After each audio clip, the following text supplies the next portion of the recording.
My sister lied that my husband tried to kiss her and turn my family against him, but I discovered she just wanted to break us up because she felt bad about being single. Hello everyone, I never thought I'd be in this situation, questioning the integrity of my own sister, defending my husband against something so vile, and watching my family turn into a battleground. But here I am, torn between the people I love, all because of a lie. A lie that nearly destroyed my marriage. To give you some context, I'm 30, my husband, Jake, is 33, and my younger sister, Emma, is 27. We've always been close, or at least I thought we were. Growing up, Emma and I had the typical sister dynamic. I was the responsible one, the one who always had her life together, while Emma was the free spirit, always bouncing from one thing to another, never settling. We had our share of sibling rivalry, but I never imagined she'd take things this far. Jake and I have been married for 5 years, and while our marriage isn't perfect, we are happy. We trust each other, and we've built a life together that I wouldn't trade for anything. Emma, on the other hand, has struggled with relationships. She's had a few boyfriends over the years, but nothing serious. Recently, she'd been vocal about how hard it was being single while everyone around her was moving on.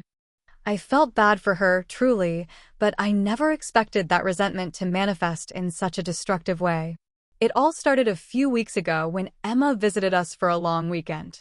She had just gone through yet another breakup and was staying at our house to get her mind off things.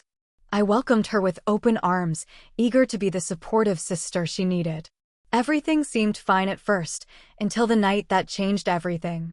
Emma came to me, pale-faced and shaking, claiming that Jake had tried to kiss her. I remember the exact moment she said it. My heart stopped.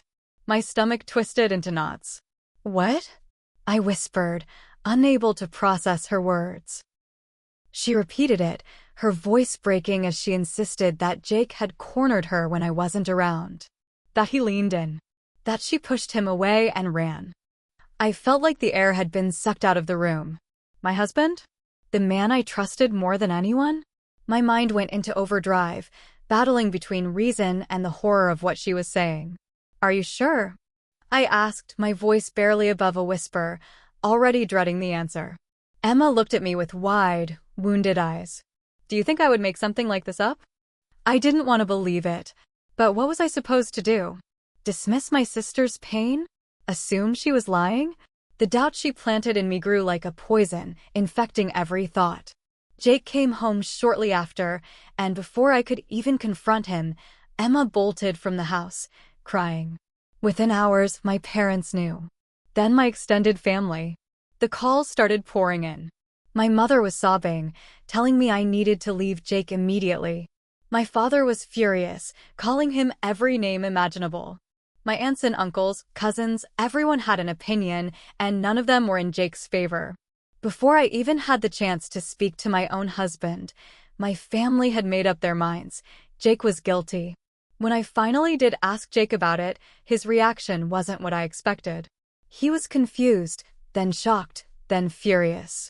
"Are you serious?" he asked, his voice rising in disbelief. "She's lying, and you're actually considering this?" I wanted to believe him. I did. But the damage was done. The weight of my family's outrage sat on my chest like a boulder, making it impossible to breathe, impossible to think straight. I felt trapped between my husband, the man I had chosen to spend my life with, and my sister, the person I had grown up with and trusted my whole life. As the days passed, the tension only worsened. Jake refused to be in the same room as Emma, and she played the devastated victim perfectly. My parents told me they wouldn't support me as long as I was still with a man like that. Friends started pulling away, clearly taking sides. And yet, something didn't sit right. There were cracks in Emma's story, inconsistencies in the details when she retold it. First, she said it happened in the hallway. Then, in the living room. At one point, she claimed he had whispered something inappropriate to her, but when I pressed for exactly what he had said, she stumbled. I wanted to believe her. I did. But the more I thought about it, the more uneasy I became. Something wasn't adding up. And then I noticed something else. Emma wasn't heartbroken. She wasn't traumatized. She was smug. The way she looked at Jake, the way she watched me, like she was waiting for me to break. It was subtle, but it was there. A flicker of satisfaction in her eyes when she saw how lost I was. And that was when I knew. Something was very, very wrong. I didn't have proof yet, but my gut told me this wasn't the full story. And I was going to find out the truth, no matter what it took. The doubt had taken root. It was small at first, just a whisper in the back of my mind, but it grew louder with every passing day. Something about Emma's story didn't add up, and I was determined to find out why. But confronting her directly? That was out of the question. My entire family had already taken her side, treating her like a fragile victim while vilifying Jake. If I so much as questioned her, they'd turn on me next. So, I stayed quiet. I watched. I listened. And slowly, the cracks in her story started to appear. One evening, a few days after the accusation, Emma was on the phone with our cousin Lisa. She was recounting the story, again. I had heard her repeat it so many times by now that I practically knew it word for word. But this time, something was different. She said Jake had grabbed her wrist. That was new. She had never mentioned that before. I was in the kitchen, pretending not to listen, but my entire body was tense. Had she just changed her story? Later that night, I casually asked her, "When you said Jake tried to kiss you, did he touch you at all?" She hesitated. Just for a fraction of a second. "No," she said firmly. I pushed him away before he could. A chill ran through me. That wasn't what she had told Lisa. I kept my face neutral, nodding as if I believed her, but inside, my suspicions were growing. She was lying. I just didn't know why. Despite everything, Jake had refused to leave our home. He was furious, humiliated, and heartbroken that I had even entertained Emma's accusation. And while I wasn't ready to fully trust him yet, I knew I owed him a real chance to defend himself. So, I asked him to tell me exactly where he was and what he was doing when Emma claimed the incident happened. He exhaled sharply, running a hand through his hair. "It was around 10 p.m., right? That night she said it happened." I nodded. "Then I was in the garage. The security camera can prove it." My breath caught. The security camera. I had completely forgotten about it. Jake immediately pulled up the footage from that night. And there it was, him in the garage, working on something at his workbench from 9:45 p.m. until nearly 11 p.m. He never left. My heart was pounding. This was proof. Hard evidence that he hadn't even been inside the house when Emma said he tried to kiss her. But as much as I wanted to believe that this was enough to clear his name, I knew my family wouldn't care. They had already chosen a side. They didn't want facts, they wanted a villain. I knew I couldn't go straight to my family with this. Not yet. If I came at them with security footage, they'd just say I was trying to protect my cheating husband. No, I needed more. So, I decided to test Emma. The next evening, I sat down next to her on the couch, acting casual. "Emma," I said, keeping my voice soft. "I need to know everything again. Every detail." I think I blocked some of it out because it was so overwhelming. She immediately started talking, her voice thick with fake sadness. But this time, I was paying close attention. First, she said it happened in the hallway. Then, 2 minutes later, she said it was in the kitchen. When I pressed for more details, she got defensive. "Why do I have to relive this over and over? Are you doubting me?" I pretended to back off, apologizing. "Of course not," I said. "I just want to make sure I get everything right when I tell Mom." That seemed to calm her. But I wasn't done yet. The real breakthrough came the next day. I was in the guest room, where Emma had been staying, helping her pack up some of her things when she suddenly sighed. "I just don't get it," she muttered. "Get what?" I asked, glancing at her. She flopped onto the bed, staring at the ceiling. "Why, it's so easy for some people. Love, relationships. You and Jake have been together forever, and I can't even keep a boyfriend for 6 months." My pulse quickened. "I mean, don't you ever wonder?" she continued, her voice bitter. "If you two are really supposed to be together, what if you're missing out on something better?" That was it. That was her reason. She wasn't just lying, she was trying to break us up. I kept my face neutral, my mind racing. Now I knew. She wasn't doing this because she was scared, or because she truly believed Jake had done anything. She was doing this because she was miserable. And she wanted me to be miserable too. That night, I called Lisa. I needed someone else to hear the inconsistencies in Emma's story. Lisa, I said, I need to ask you something. What exactly did Emma tell you about what happened? Lisa hesitated. She said Jake grabbed her wrist and tried to pull her in. My stomach dropped. Did she tell you where it happened? Yeah, the kitchen. The kitchen. Not the hallway. Not the living room. 3 different locations. 3 different versions. I thanked Lisa and hung up. My hands were shaking, but it wasn't from fear anymore. It was from anger. I had her. The next morning, I woke up with a renewed sense of purpose. I wasn't going to sit back and let Emma ruin my marriage. I was going to expose her.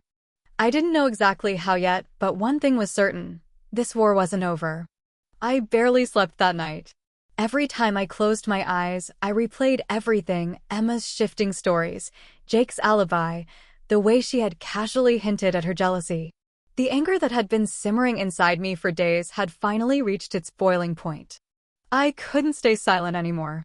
The next morning, I walked into the kitchen where Emma was drinking coffee like she hadn't just tried to tear my life apart.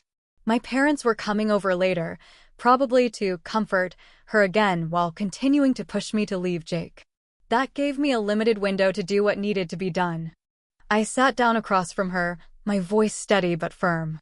I know you lied. Her hand froze on her mug, her eyes snapping to mine. What? I know you lied, I repeated, my heart pounding but my resolve unshaken. You've told 3 different versions of what happened. You told Lisa Jake grabbed your wrist. You told Mom it was in the hallway. You told me it was in the kitchen. You're lying, Emma. And I know why. Her face twisted in something between anger and fear. I can't believe this. You're taking his side. No, I'm taking the side of the truth, I shot back. And the truth is, Jake was in the garage when you said it happened. There's security footage proving he wasn't even in the house. For the first time, she looked genuinely caught off guard. She blinked rapidly, her mouth opening and closing as if she was scrambling for a response. Then, just as quickly, she scoffed and leaned back in her chair, crossing her arms. So what? Maybe I got the timing wrong. I shook my head. No, Emma. You got everything wrong because none of it was real. Her fingers tightened around her mug, her nails pressing into the ceramic. Why are you doing this? You're my sister. You're supposed to believe me. Believe you? My voice broke with emotion. You nearly destroyed my marriage. You turned our entire family against Jake. You let them call him disgusting, dangerous. Do you even realize what you've done? And for what? Because you're jealous. She flinched like I had slapped her. For the first time, she didn't deny it. She just looked away, staring at the table, her breathing uneven. I didn't let up. You wanted to break us up because you hate being single. You wanted me to feel as miserable as you do. Admit it. Her jaw tightened, and for a long moment, she said nothing.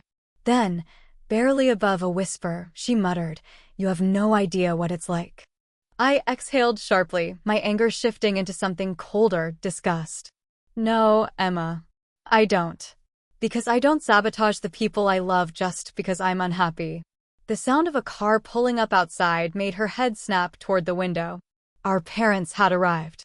She stood up quickly, but I grabbed her wrist before she could walk away. No more lying, I warned. Not today.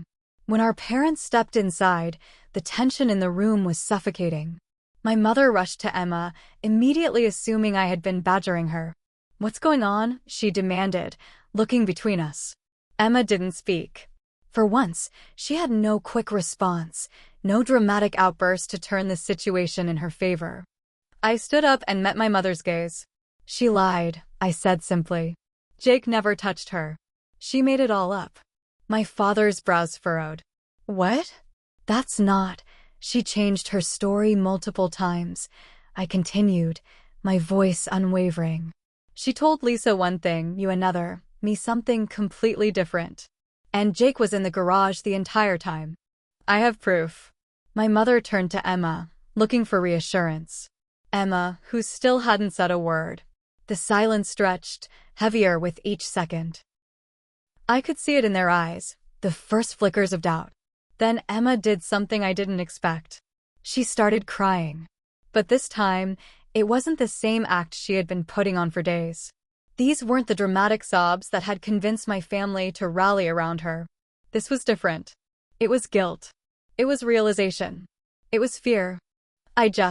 She choked out. I didn't mean for it to get this far. My mother's expression crumbled. My father's face darkened.